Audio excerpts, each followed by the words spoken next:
Welcome back viewers, آپ دیکھ رہے ہیں پروگرام براس ٹیکس اور ہم گفتگو کا سلسلہ جاری رکھے ہوئے ہیں جواب شکوہ کے حوالے سے. زید صاحب کنٹینیو کیجئے.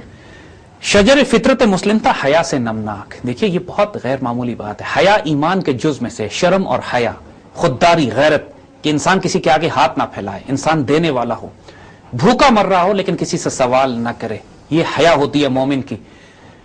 امام مالک مدینے کے بہت بڑے امام، پورا امت مسلمہ کے بڑے اماموں میں آپ کا شمار ہوتا ہے. رائٹ.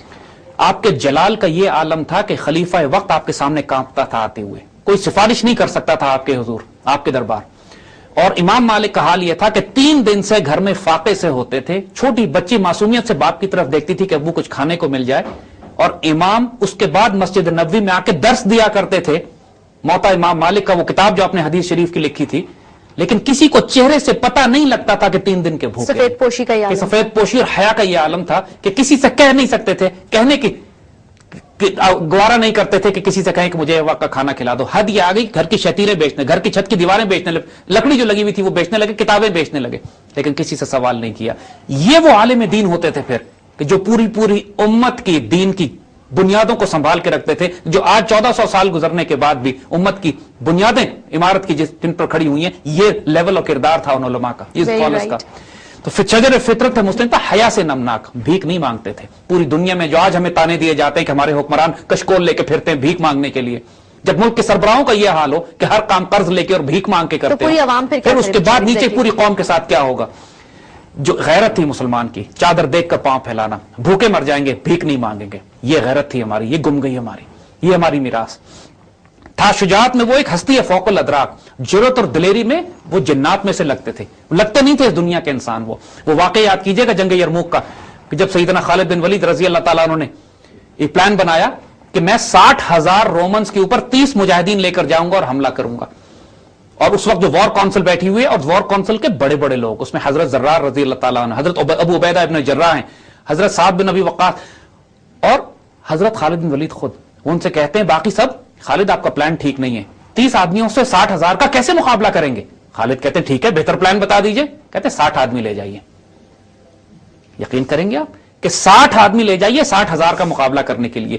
اور اس پر، اور یہ دشت تو دشت دریا بھی نہ چھوڑے ہم نے، بحر ظلمات میں دوڑا دیے گھوڑے ہم نے.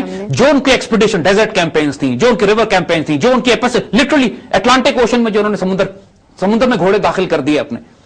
یہ غیر معمول انسان نہیں تھے یہ لوگ. یہ لوگ جنات میں سے تھے جو کشتیوں میں بیٹھ کے جاتے ہیں اسپین، اس وقت کشتیاں ہی جلا دیتے ہیں کہ واپس ہم نے نہیں آنا. یہ ہمارے بزرگوں کی مثالیں ہیں جن کی اولادیں ہیں ہم آج اللہ کے فضل سے. ہر مسلمان رگ باطل کے لیے نشتر تھا، اس کے آئینہ ہستی میں عمل جوہر تھا.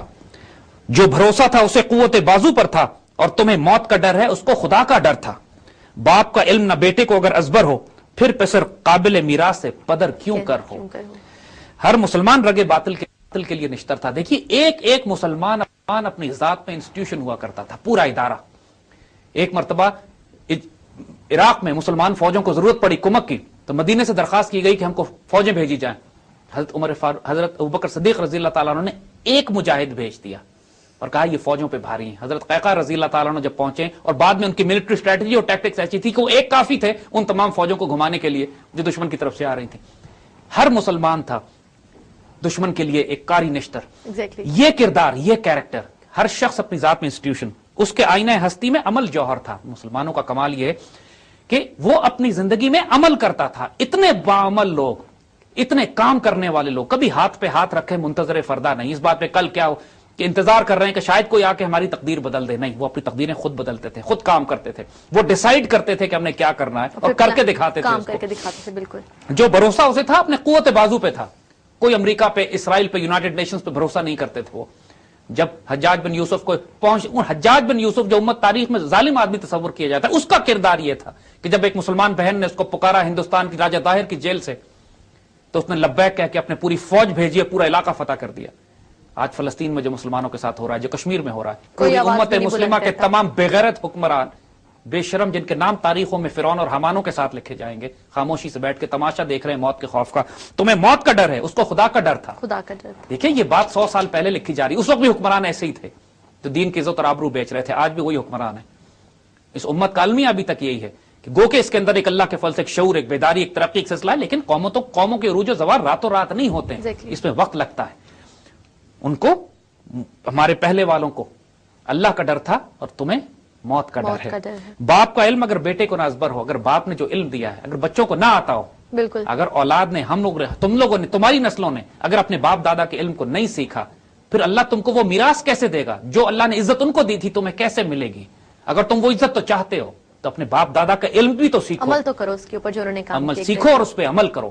وہ ان کا علم کیا تھا، ان کی میراث کیا تھی؟ ان کی میراث دلیری تھی، خودداری تھی، غیرت تھی، کیریکٹر تھا، ڈگنیٹی تھی. آج کے دور میں یہ کیسے مثالیں دیکھیں گے ہم؟ مزہ ہے اس بات پر کہ آپ کو اختیار کیا، آپ کو منسٹر بنایا جائے کسی جگہ پہ، آپ کو کسی ڈیفنس پروجیکٹ کا انچارج بنایا جائے، آپ کو کسی کنسٹرکشن پروجیکٹ کا انچارج بنایا جائے، کروڑوں روپے رشوت آفر کی جائے اور آپ اس کو رد کر دیں جوتے کی ٹھوکر پر کہ میں مسلمانوں کے مال سے خیانت نہیں کروں گا. یہ حیا، یہ ہے ڈگنیٹی، یہ ہے غیرت.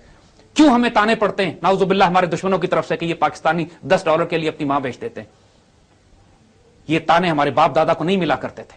ہمارے حکمرانوں نے ہماری عزتیں بیچی ہیں، لیکن اب ہمارے نوجوانوں کو، ہماری قوم کو اٹھنا ہوگا، ہم کو اپنا سٹینڈ لینا پڑے گا. کیوں؟ کیونکہ بات کہا ہے اقبال نے پھر اگلی بات کہی ہے کہ تمہارا حال کیا ہے؟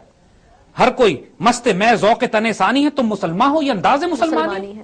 تم میں سے سارے لگژریز میں پڑے ہوئے ہو، تم میں سارے عیاشیوں میں پڑے ہوئے ہو. روز تمہیں ایک نیا موبائل فون چاہیے، نئی گاڑی چاہیے، نیا CD پلیئر چاہیے، نئی کیسٹس تمہیں چاہیے، نئی فلمیں تم نے دیکھنی ہے، گھروں میں ایئر کنڈیشنرز اور AC ہونے چاہیے، اور تمام عیاشی کے سامان تم نے مسلط اپنے اوپر کیے ہوئے ہیں. کیا تم مسلمان ہو؟ یہ انداز مسلمانی ہے؟